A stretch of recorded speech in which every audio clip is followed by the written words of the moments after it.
अयोध्या धाम के साथ साथ नैमिष धाम भी आपकी आस्था का प्रतीक बन जाता है।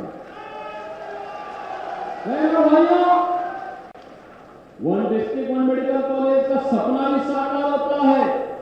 AIIMS, IIT, IM, triple IT, NIT ये सब बन रहे हैं, विश्वविद्यालय बन रहे हैं और इन सभी कार्यक्रमों को तेजी के साथ आगे बढ़ाते हुए गरीब कल्याणकारी योजनाओं को भी जितना आगे बढ़ाया गया। आप सोचो, कांग्रेस के समय लोग भूखों मरते थे, समाजवादी पार्टी के समय गरीब भूख से मरता था। जो मैंने कहा ना, पाकिस्तान और इंडी गठबंधन का डीएनए मिलता जुलता दिखाई दे रहा है। उनके समय भूखों मरते थे और उनकी बीमारी उन्होंने कांग्रेस के समर्थन में कहा तो पाकिस्तान में भी लोग भूखों मरने लगे, मर रहे हैं ना। और मोदी जी ने 10 वर्ष में जितनी आबादी पाकिस्तान की है उससे बड़ी आबादी को गरीबी की रेखा से ऊपर उठा करके खुशहाल जीवन जीने के लिए आगे बढ़ाया है। 25 करोड़ लोग गरीबी रेखा से मुक्त हुए हैं। बहनों और भाइयों, 60 करोड़ लोगों को आयुष्मान भारत में 5 लाख रुपए का स्वास्थ्य बीमा का लाभ प्राप्त हो रहा है, हर वर्ष लाभ प्राप्त हो रहा है। 50 करोड़ गरीबों के घर में अकाउंट खुले, 12 करोड़ ज्यादा किसानों को किसान सम्मान निधि का लाभ प्राप्त हो रहा है। 10 करोड़ गरीबों के घर में एलपीजी का सिलेंडर भी पहुंच गया है। उत्तर प्रदेश में हम लोगों ने होली और दीपावली में भरा सिलेंडर इन सभी परिवारों को उपलब्ध करवाने का काम कर रहे हैं। 4 करोड़ गरीबों के मकान बने हैं। सर्वाधिक मकान तो आपके सीतापुर जिले में बने हैं। भाइयों बहनों, ये जो विकास है, कांग्रेस को मौका मिला था 60-65 वर्षों तक, यूपीए की सरकार के समय मौका मिला था, इन्होंने विकास नहीं किया।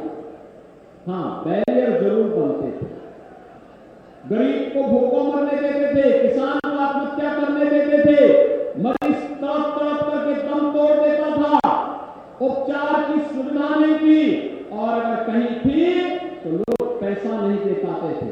आज सुविधा भी है और फ्री भी है, दोनों प्रकार की सुविधाएं दे दी गई है।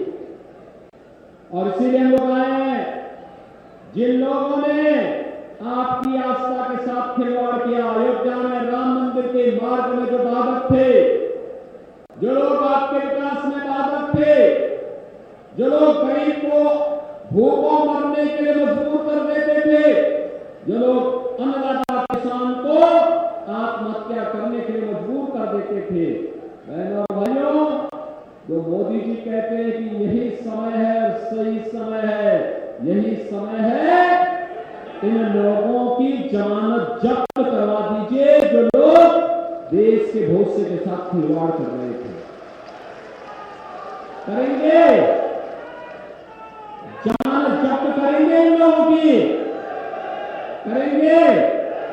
सिकौली फिर से यहां पर मोहराजगंज संसदीय क्षेत्र से श्री कौशल किशोर को भारी बहुमत से विजयी बना के भेजेगा,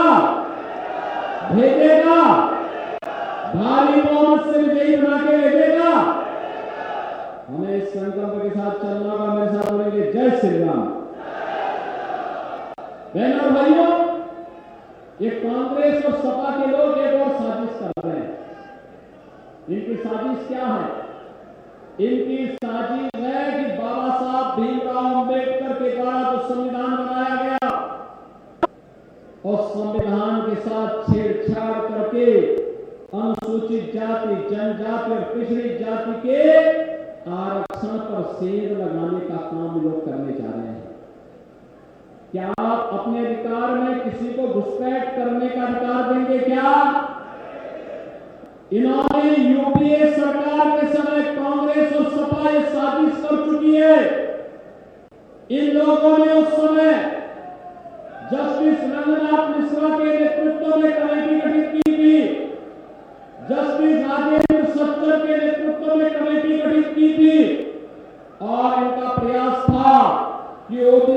मिलने वाले 27% आरक्षण में इन लोगों ने उस समय 6% आरक्षण मुसलमानों को देने की वकालत की थी।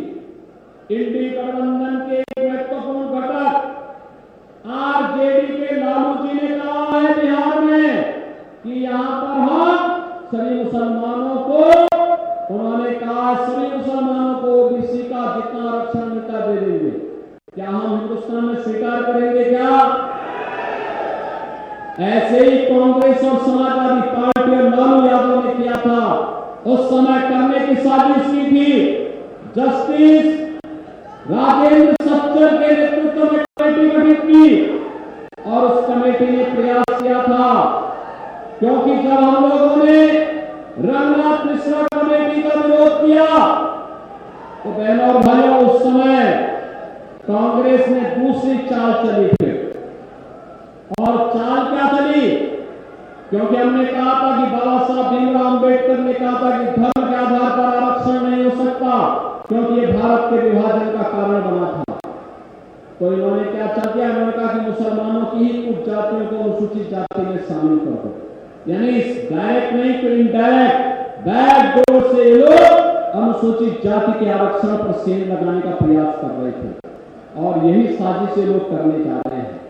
दूसरा, ये लोग हिंदुस्तानियों की पैतृक संपत्ति पर विरासत टैक्स लगा करके एक जजिया कर लगाना चाहते। इनके अंदर औरंगजेब की आत्मा घुस चुकी है। क्या औरंगजेब को आप स्वीकार करेंगे क्या? औरंगजेब को हिंदुस्तान स्वीकार करेगा क्या? मुगलों का सबसे बर्बर शासक था औरंगजेब। कोई मुसलमान भी, सभ्य मुसलमान भी अपने पुत्र का नाम औरंगजेब नहीं रखता, लेकिन औरंगजेब के जजिया कर को आज कांग्रेस और समाजवादी पार्टी के लोग विरासत टैक्स लगा करके भारत को, हिंदुस्तानियों को अपमानित करके आपकी संपत्ति को ही हड़प जाना चाहते हैं। तीसरा, इनके द्वारा एक और साजिश की जा रही है। कांग्रेस ने अपने घोषणा पत्र में क्या कहा है कि सत्ता में आएंगे तो अल्पसंख्यकों को उनके खान पान की स्वतंत्रता देंगे। बहन और भाइयों, मैं पूछना चाहता हूं, बहुसंख्यक और अल्पसंख्यक का भोजन ऐसा कौन सा है कि जिसमें भेद हो?